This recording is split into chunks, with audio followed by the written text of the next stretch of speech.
Welcome back, where the past is never truly dead, just hidden. Each day we uncover the forgotten, the covered up, and the terrible truths buried beneath everyday lives. What you're about to hear isn't just a story, it's a warning. This is the dark history of the Elbridge family, a legacy of silence, ritual, and blood that still echoes through the mountains of Appalachia. The Elbridge homestead still appears on some old land surveys from the early 1900s, a crooked square carved into the mountains between Jackson County, Kentucky, and the Virginia border. But if you try to follow that path today, you won't find much more than scattered bricks and a collapsed foundation under tree roots. The forest took it back like it wanted it buried, and maybe it should have stayed that way. The first signs that something was wrong with the Elbridge family don't come from court records or police files. They come from whispers in church records, sealed birth certificates, and the old 1869 census entry written in pencil so faint it's almost invisible. It lists the original head of household as John Elbridge, 38, farmer, his wife Mary, age 17, under children, just one word expected. But here's where it starts to get strange. By the 1880 census, Jonna was gone. Mary was still there, now listed as head of the home. But the real chill comes from how many people were living with her. 7 children, all listed with the surname Elbridge, no other adults, and under relation to head of house for each child unknown. The doctor who signed the death certificate of Jonna Elbridge claimed it was natural causes. Yet later in his own journal, recovered in a historical archive in 1972, he wrote, "There was nothing natural about what I saw in that house. He died with his eyes wide open, pupils pinned, his mouth packed with wax, and Mary refused to bury him until the 3rd day, said she was waiting for a sign. By the time railroad surveyors passed through the region in 1895, one of them made a private note in his field book that still exists in a museum basement. Avoid the Elbridge Ridge. There's singing from the trees some nights in no language I know. They say it's just the girls practicing hymns. I don't think so." From this point on, the Elbridge family disappears and reappears across history like ghosts, never staying in official records long but always showing up when something went wrong. Dead livestock, sealed wells, children gone visiting who never returned. Yet no one in the region dared accuse them openly. And then in 1901, something unexplainable was found. 3 men clearing brush stumbled on a white dress, still perfect, draped across a wooden frame near the ruins of the Elbridge home. The bodice was filled with hair. The sleeves were stitched shut. Inside the chest was a single sentence embroidered in red thread. "The bride returns when the sun is ready." Before we continue with the story and terrible secrets, I want to ask you something important. This channel is not for everyone. Only the bravest souls who dare to face the darkest chapters of American history. If you made it this far, you're not like most people. You understand some truths are too horrifying to ignore, no matter how much they disturb us. So hit that subscribe button and join our community of true mystery seekers. And tell me in the comments what state you are listening from. Are you brave enough to hear a story like this from your own backyard? Her name was Martha Caldwell, and in 1904 she was one of the last official government visitors to enter the Elbridge property alive. Martha wasn't a journalist. She wasn't even particularly brave. She was a field nurse assigned to travel across rural Kentucky, checking on births, infant health, and home conditions. Her journey into the Elbridge Hollow was meant to be routine, just a quick inspection. She never spoke about what she found, but her ledger found in 1967 tells a different story.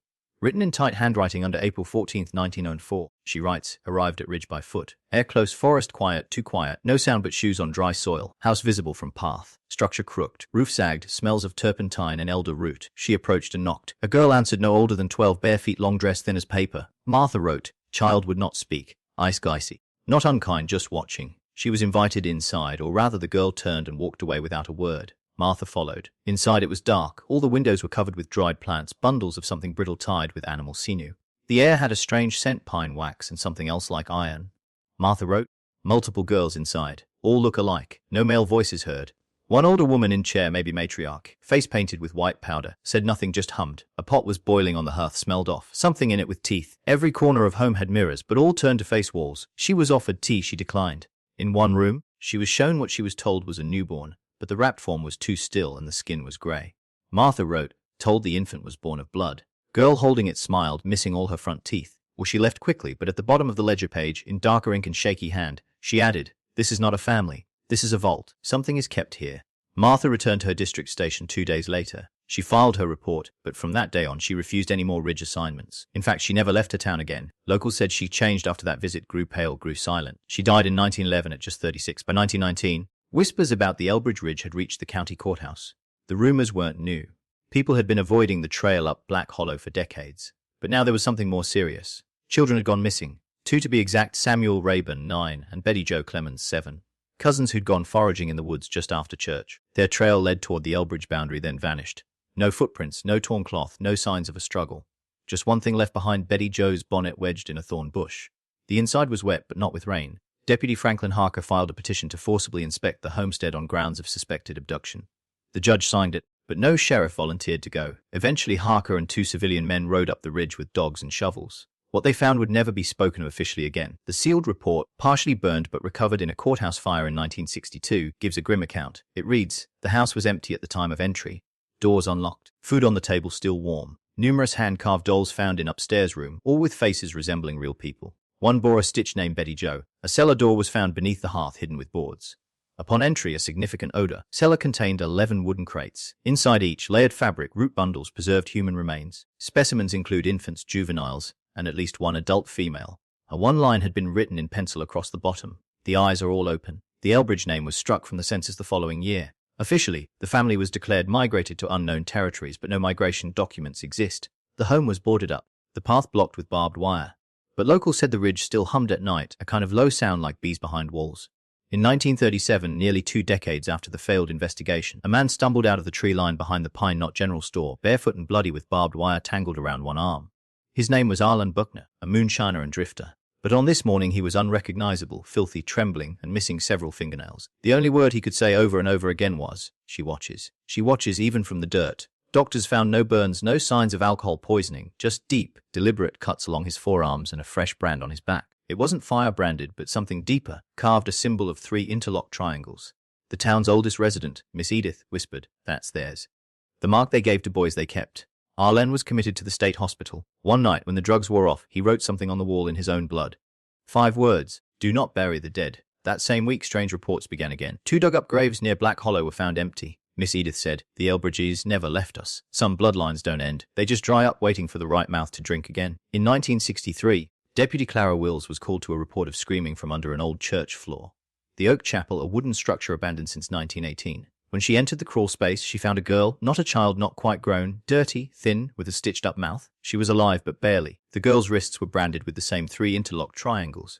The girl was taken to hospital but never spoke. Within days, men in plain black government cars arrived.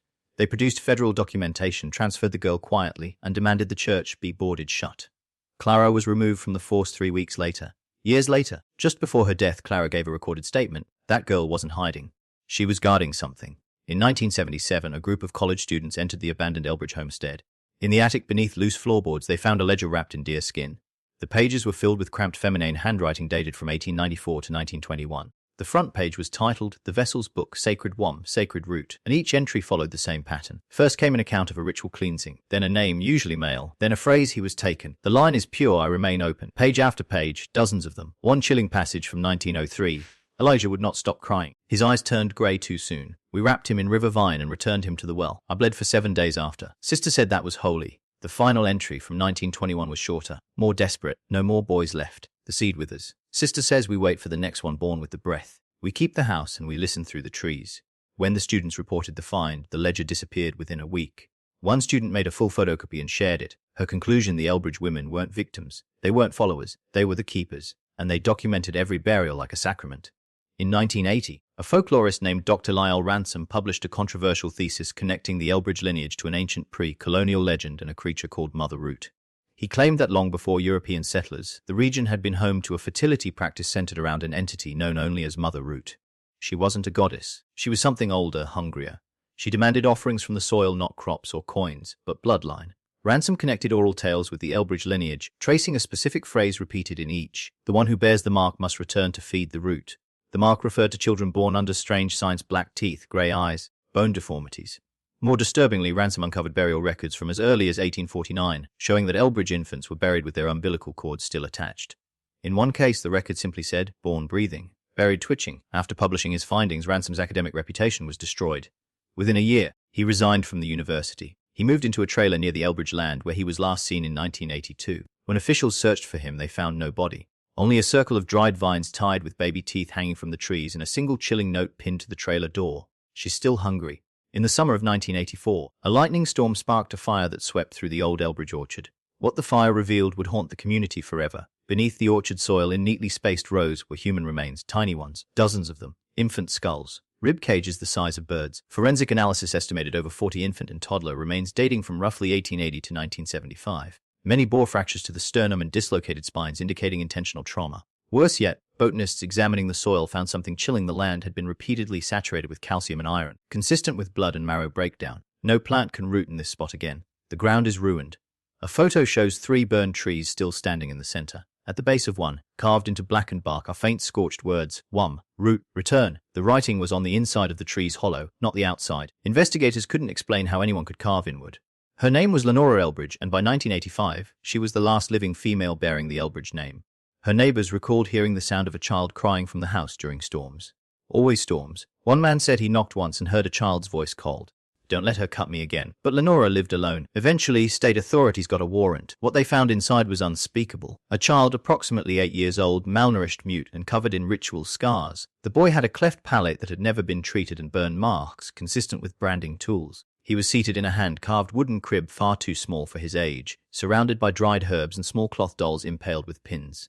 On the wall was painted, "He lives because she sinned." Under questioning, Lenora said, "He was born under the wrong moon. I tried to fix him. Mama said we don't bury the broken ones anymore. We keep them near." She believed the boy was the spirit rebirth of her brother who had drowned in 1950. The boy was placed into state care, given the name James. He never spoke a word. Years later, a nurse wrote, "Never cried, never laughed, but he'd stare at trees like they were whispering to him." After Lenora was committed, authorities cleared the Elbridge home. They found a diary bound in Kuwait. The handwriting was dated precise, and the first page bore a signature, Mary Beth Elbridge. October 3, 1871. The first oath was taken beneath the black moon. "I offered blood from my own womb, and the trees drank it well." From this line forward, each daughter must preserve one child, one root, one sorrow. That line, each daughter must preserve one child, horrified forensic teams. They found sealed wooden containers hidden inside hollow tree trunks, and inside preserved remains of infants, toddlers, and even one teenage girl. Hair still braided, skin pale and tight like wax. Each box was carved with names and a single word beneath: "Offered." In 1986, officials obtained clearance to dig beneath the main house. A hatch was discovered under the stone floor, sealed shut with rusted iron rods. When pried open, it exhaled air so cold and strong one officer vomited immediately. Inside was a chamber with stone walls and a dirt floor. At the far end was what looked like an altar, a preservation table carved from dark hickory wood, soaked in black stains. Lining the walls were wooden shelves bearing glass jars and cloth-wrapped bundles. Jars contained unknown liquids with suspended organic material, bits of hair, bone fragments, and in one a fully formed infant hand, still clenched. But what broke even the toughest officers was the last discovery: a preserved body, female, approximately 12 years old, hair braided, dress intact, skin pale and elastic, as if only recently deceased. But tests showed she had died sometime around 1910. Pinned to her chest was a scrap of paper with 2 words, "Bloodroot daughter." This chamber had not been used recently, but it had been maintained. Cobwebs were cleared. Candles replaced. It was as if someone, even in recent years, had come here to remember or to continue. In every generation, a girl was chosen to continue the Elbridge ritual. When Nora Elbridge, born in 1931, came of age, she became the next in line. But Nora was different. She questioned everything. At home, she was being prepared for the preservation rite. It began on her 14th birthday. A lamb was slaughtered. Its blood was collected. She was told to bathe in it. When she refused, her mother locked her in the root cellar for 3 days. In her secret diary, Nora wrote, "Want me to carry one. Not raise it, not love it, just birth it, then preserve it. They say the family dies if the bloodline is not sealed in sorrow. I will not be my mother's vessel. I will not be my sister's grave." At 16, Nora ran away. In 1974, she returned under a different name as a social worker with one goal: to stop the ritual before another girl was chosen. When reports came in about a girl named Anna, kept home from school, seen bruised, never speaking, Nora knew the cycle had begun again. She broke into the homestead alone. Inside, she discovered fresh evidence. A girl's dress hanging near the altar, still damp. 2 new jars filled with clear fluid. A child's name, Anna, carved into a wooden beam, newly scratched. Nora took photos and wrote everything down. That night, she mailed a parcel to a colleague containing her notes and a letter mark: "If anything happens to me, this is why." The next morning, her body was found on the roadside near the Elbridge orchard. Ruled a hit and run. No witnesses, no suspects. Her notes never reached the colleague. The package had been intercepted. But one thing did survive. Underneath the cellar, tucked behind loose stones, was a hidden iron box. Inside was Nora's second diary, a last entry written hours before her death. "They don't preserve bodies. They preserve obedience. But rot always rises. And when it does, I hope someone remembers my name. Nora Elbridge, the one who said no." In 1989, a local contractor was hired to clear brush near the old Elbridge property. While clearing vines, his boot struck iron. He unearthed a sealed iron box. Inside, they found Nora's journal, 4 black and white photographs from the 1970s, a lock of child's hair tied with blue ribbon, and a torn welfare services badge under the name N. Elbridge. On the first page, in shaky handwriting, This is the truth they would not keep buried. The diary detailed nearly 3 decades of ritual abuse and secrecy. At least 9 children were confirmed missing between 1940 and 1975, all last seen near Elbridge land. That body belonged to Anna Ray Clemens, aged 9, reported missing in 1976. She was found buried in a clay pit, preserved unnaturally, sealed in wax, wrapped in linen. No coffin, just roots growing around her face like fingers. The discovery sparked quiet panic. The property was officially condemned. The Elbridge name was scrubbed from most county records. To this day, the area is known locally as the Quiet Hollow. No one builds, no one farms, and no one stays after sundown. Inside Nora's diary, one repeated phrase stood out, always written in red ink. They are not buried, they are kept. According to Nora, the Elbridges believed in a warped generational commandment passed down orally, never written, whispered only to daughters. It stated, death is decay of the disobedient. The obedient may remain. If flesh is sealed and spirit spoken to, the body shall not rot, but remain clean for judgment. The children who obeyed without question were preserved. Disobedient ones were released, often disappeared with no trace. Nora's diary included hand-drawn diagrams of the preparation table and a chilling recipe for purity wax, a combination of animal fat, herbs, crushed chalk, and ash. She wrote, they dress the girls like dolls, comb their hair. They pray over them until morning, then seal the mouth, the eyes, the ears, not to silence them, but to keep them from hearing the world again. And then there was Esther Elbridge, the last known child born to the family. Now in her 60s, Esther lives under a protected identity.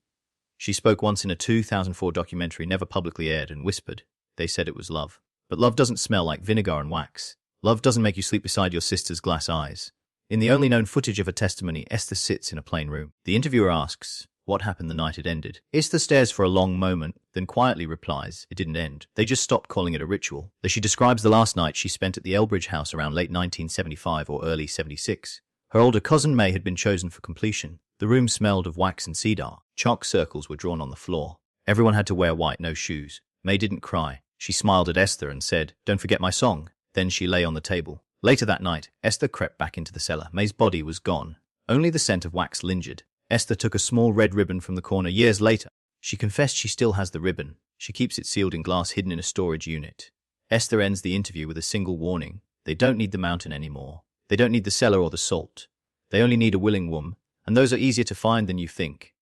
Though Esther disappeared 3 weeks later. Her apartment was found undisturbed, no forced entry, no signs of struggle. Her neighbors claimed she just walked out one night and never came back. After Esther vanished, rumors spread across the small towns along the Appalachian spine. In 2021, a research assistant digitized a box of handwritten ledgers from the mid-20th century. Inside were birthing records. 8 births logged to a single surname Elbridge in the 1970s and 80s. But no hospital, no attending physician, no death records. These children were born on paper and then vanished. Worse, every birth was marked with the same note, preserved in tradition. Name withheld by maternal request. In 2023, a midwife in rural West Virginia posted anonymously on a forum. She described being contracted for a private home birth.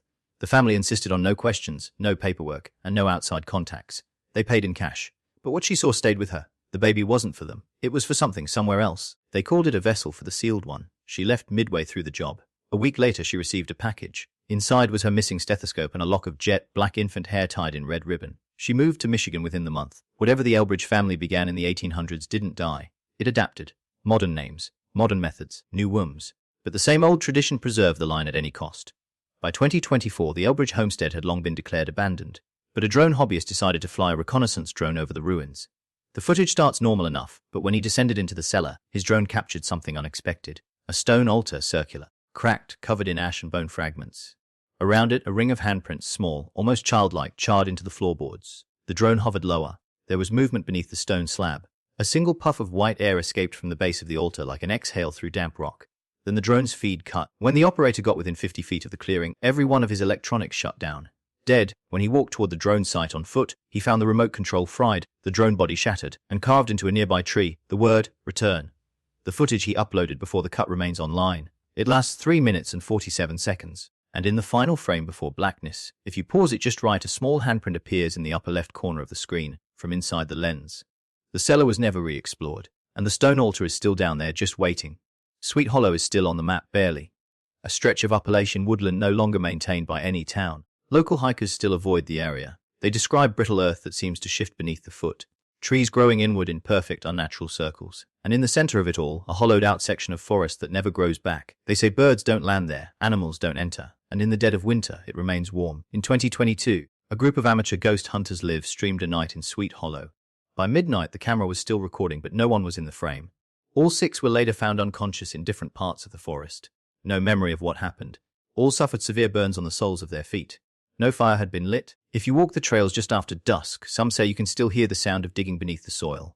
Not shovels, hands. And every now and then, on a windless night, a single voice carries across the trees. A little girl's voice. It says, "Tell them we're still here."